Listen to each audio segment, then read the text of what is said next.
Thank you, Mr. Chairman and Ranking Member Nadler, and also our Ranking Member of our subcommittee. I'm speaking in strong support as a co-sponsor of H.R. 5698, Protect and Serve. As you know, I spent 27 years in law enforcement and had the honor of serving as the Chief of Police.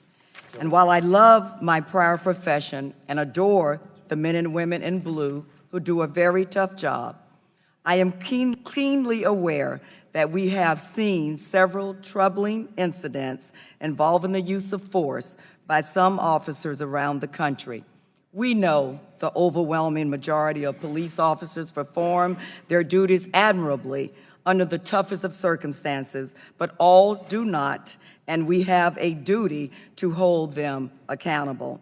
While I am new to this committee, I was pleased to learn of the Community Policing Strategies Working Group, but extremely disappointed that the committee chose to do absolutely nothing to address hiring guidelines, community policing strategies, training, and use of force standards. Bringing uniformity to these areas, I believe, protects our officers and our citizens.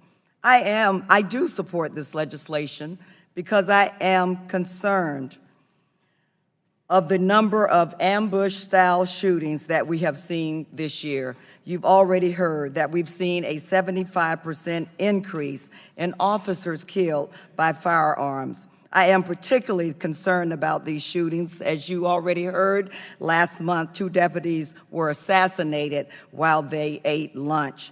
And how could we forget former Dallas Police Chief David Brown, who said this: when his 5 officers were ambushed and murdered, he said, and I quote, "Are we asking cops to do too much in this country?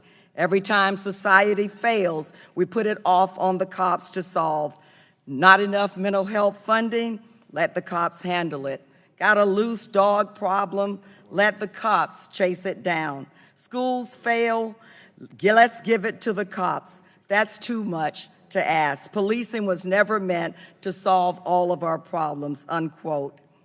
We are, Mr. Chairman, law enforcement, just the thin blue line.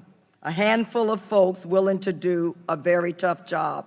Without them, there would be continued lawlessness on our streets, and we are a nation of laws. We must continue to send a strong message that America has zero tolerance for the brutal murder of a police officer. While I support H.R. 5698, I am hopeful that this committee will allow the Community Policing Strategies Group to do its work, and we look forward to continuing to work with our subcommittee. I urge my colleagues to support this legislation.